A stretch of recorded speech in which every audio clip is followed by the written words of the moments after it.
انتہائی اہم پوائنٹ جو ہے نا وہ یہ ہے کہ آپ کے قریبی رشتہ داروں میں سگا بھائی سگی بہن میں اگر کوئی غریب ہے، مسکین ہے، ضرورت مند ہے، تو وہ اگر آپ سے مانگتا ہے نا پیسے، یہ مانگنا اس کی علامت ہے کہ آپ کنجوس ہو. یہ نوبت کیوں آئی کہ وہ آپ سے مانگ رہا ہے؟ جب آپ کو پتا ہے کہ آپ کے بھائی کی تنخواہ 15 سے 20 ہزار روپے ہے، تو آپ کو خود خیال کیوں نہیں آیا کہ یار 10,000 20,000 میں تیرے منتھلی باندھ دیتا ہوں؟ کوئی بہن ہے، آپ کو خود خیال کیوں نہیں آیا کہ یہ طلاق یافتہ ہے یا یہ بیوہ ہے یا کوئی اس کے مسائل ہیں، میں اتنا کھا رہا ہوں، 6 8 10 20 لاکھ لوگوں کی آمدن ہے، تو یار میں منتھلی اس کے خود سے باندھ دیتا ہوں. آپ کے اتنے لاکھوں کی آمدن میں 10 20 ہزار اس کے چلے جائیں تو کیا جا رہا ہے اس میں بھائی؟ نہیں. جیسے ہی کوئی آئے گا نا کوئی مانگنے رشتہ داروں میں، مستحق بھی ہو، جو مستحق نہیں ہے اس کو تو نہیں دو، اس کو تو نہیں دو. وہ پھر وہ لالچی ہو جائے گا اور وہ پھر آپ کے پیسوں پہ نظریں جما کے بیٹھ جائے گا. وہ گھنا بن کے نا اپنے ایسے لگے گا جیسے اس سے زیادہ دنیا میں قحط زدہ کوئی ہے ہی نہیں، ایسے بھیک مانگ رہے ہوتے ہیں لوگ. تو کوئی اس طرح آپ کے بہن بھائیوں میں، قریبی رشتہ داروں میں اگر مستحق ہے، یار منتھلی کچھ رقم باندھ دو اس کی.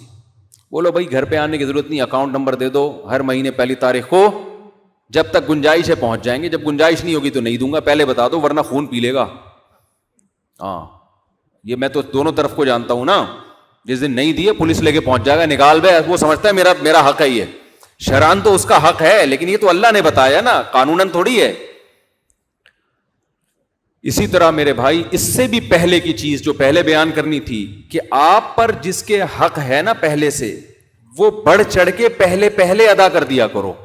آپ اگر کرائے کے مکان پہ رہتے ہو اور مالک آپ کو یاد دلا رہا ہے کہ آپ نے کرایہ دینا ہے، یہ اس کی علامت ہے کہ آپ کیا ہو؟ کنجوس. آپ کی جیب سے اس کا حق ہی نہیں نکل رہا، اس کو یاد دلانا پڑتا ہے، بھائی 10 تاریخ ہو گئی کرایہ دے دے. کبھی کبھار تو ہو جاتا ہے، بھول جاتا ہے انسان. جب آپ نے دینا ہے تو آپ 1 تاریخ کو اس کے اکاؤنٹ میں کیوں نہیں ڈال دیتے پیسے؟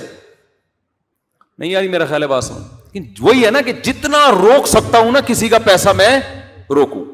پہلے وہ روئے گا، وہ یاد دلائے گا، 10 دفعہ فون کرے گا، تڑپے گا، وہ اس کا تڑپنا دیکھنے میں مزہ آئے گا. پھر یعنی لوگوں کا ایک یہ کانسیپٹ ہے کہ جتنا پیسہ اپنے پاس جتنی دیر روک سکتے ہو، جیسے بینکوں میں جتنے دن پیسہ پڑا رہے گا نا اس پہ اتنا سود لگ رہا ہوتا ہے. بینک چاہتا ہے نا کہ زیادہ سے زیادہ ہمارے پاس روک کے رکھو. ہم سب کی جیبیں بینک بن چکی ہیں. جتنا دیر ہوگی نا اگلے کا پیسہ دینے میں لگاؤ. اور یہ میں دینداروں میں بہت دیکھ رہا ہوں. یہ اچھے نمازی تو ہمیں مل رہے ہیں الحمدللہ، اللہ اور بڑھائے تعداد. اچھے روزے دار بھی مل رہے ہیں. مالی معاملات میں اچھے لوگ مارکیٹ میں شارٹ چل رہے ہیں.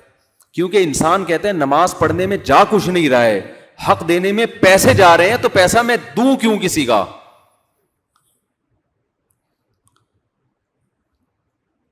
آپ میرے معاملات میں کوئی اپنے واقعات میں نہیں سناتا عام طور پہ، نہ کوئی ہم اتنے کوئی بہت زیادہ نیک ہیں. انسان ویسے بھی اپنی خامیاں تھوڑی بیان کر رہا ہوتا ہے. کیا خیال ہے ہمارے اندر کوئی خامی ہوگی یہاں بیٹھ کے تھوڑی بیان کریں گے. خوبی بعض دفعہ اس لیے بیان کی جاتی ہے کہ موٹیویشن ملے. میرے مالی معاملات آپ جس سے بھی ہیں آپ اس سے جا کے پوچھیں. کرائے کے گھروں پہ میں رہتا ہوں، کبھی مالک مکان سے پوچھیں مفتی صاحب نے کرایہ دینے میں کبھی کوئی غم دیا، ٹینشن دی؟ کوئی غم دیا؟ میرے پاس اگر زیادہ پیسے آ جائیں نا، میں 6 مہینے کا ایڈوانس میں بھیج دیتا ہوں اکاؤنٹ میں کہ یار یہ ٹینشن دینے ہی ہے نا، تو یار یہ اس کا فائدہ یہ ہوتا ہے، یہ یقین ہو گیا 6 مہینے سے پہلے یہ اس کا باپ بھی نہیں نکال سکتا، یہ ہمیں فائدہ ہو رہا ہے. لیکن لوگ کہتے ہیں فائدہ کیوں؟ پیسہ بچاؤ، یہ فائدہ ہے. بھائی پیسہ مقصد نہیں ہے، پیسے سے فائدہ مقصد ہے. اگر مجھے ایک فائدہ مل رہا ہے کہ میں 6 مہینے ایڈوانس کرایہ دے کے یقین ہو جائے کہ 6 مہینے سے پہلے کہیں نہیں جانا، یہ مجھے لگتا ہے زیادہ فائدہ ہے یہ. تو آپ اتنا سخاوت نہ بنے کہ 6 مہینے کا ایڈوانس کرایہ دے دیں، 1 تاریخ کو تو دے دیں نا آپ. یہ بھی پہلا، اصل میں ترتیب آگے پیچھے ہو سکتی ہے، یعنی کنجوسوں کے مراتب ہیں نا، تو ہو سکتا ہے جو اعلیٰ مرتبہ ہوا میں تھوڑا لیٹ بیان کر دوں، کم مرتبہ تھوڑا ترتیب سے. ہم نے کیا کرنا ہے؟ کوئی ہم نے اہم اسلامیات کے پیپر کی تیاری تھوڑی کرنی ہے آپ لوگوں نے. ان میں ایک درجہ یہ ہے کسی سے پیسے مانگنا. لوگ آتے ہیں جی میرے بیٹے کی جو ہے نا فیس بھرنی ہے، میں نے، وہ ایگزام دے رہا ہے، مفتی صاحب کچھ انتظام کر دیں، آپ کے پاس زکاتیں آتی ہیں، صدقے آتے ہیں، بچے کو میں نے پڑھانا ہے. تو میں کہتا ہوں بھائی آپ قرض لے لو، پڑھانا ہے نا. تو بعض دفعہ یہ ہوتا ہے پیسے نہیں ہوتے، انسان کو پتا ہے کہ ابھی قرض اس کو دے دیا تو اگلے مہینے میری تنخواہ آئے گی واپس. یہ تو سب کے ساتھ، تو ہمارے ساتھ بھی ہوتا ہے. ابھی جیب میں ہاتھ ڈالا، پیسے نہیں ہیں، اس کو ہم نے روٹی کا بولا تو اس سے پیسے لے لیا، بھائی تو ذرا 50 روپے دے. تو 50,000 بھی ہو سکتے ہیں، وہ 50 لاکھ بھی ہو سکتے ہیں. آپ کو پتا ہے میرے اکاؤنٹ میں پڑے ہوئے پہلی تاریخ کو آ جائیں گے، میں دے دوں گا. یہ تو اس کو بھیک مانگنا نہیں کہتے. آپ کے پاس پیسے آنے والے ہیں، تنخواہ ملنے والی ہے، کام فوری ہو گیا تو اس کام کو ڈیلے کریں گے تو مسئلہ خراب ہو جائے گا. لیکن ایک ہے آپ کے پاس پیسے آنے کوئی نہیں ہے. بچہ جب جاب کرے گا، بڑا ہوگا، بڑا آدمی بنے گا، اس وقت کمائے گا وہ. تو ایسے لوگوں کو میں ٹھینگا دکھا دیتا ہوں. میں کہتا ہوں جب تمہاری جیب میں پیسے نہیں ہیں تو پڑھا کیوں رہے ہو بچے کو؟ جتنی چادر ہے اتنا پاؤں پھیلاؤ نا.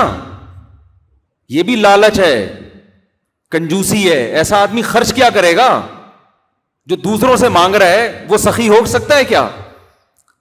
کہتے ہیں مفتی صاحب بچے کو پڑھائے نہیں. میں نے کہا پڑھائیں اگر پیسے ہیں، نہیں ہے تو رکشا چلوائیں اس سے. بھائی رکشا کیوں چلوائے؟ میں نے کہا یہ جو رکشے ٹیکسی والے یہ جہنم میں جائیں گے کیا سارے کے سارے؟ یہ انسان نہیں ہے کیا؟ ان کے گھر بار نہیں ہے؟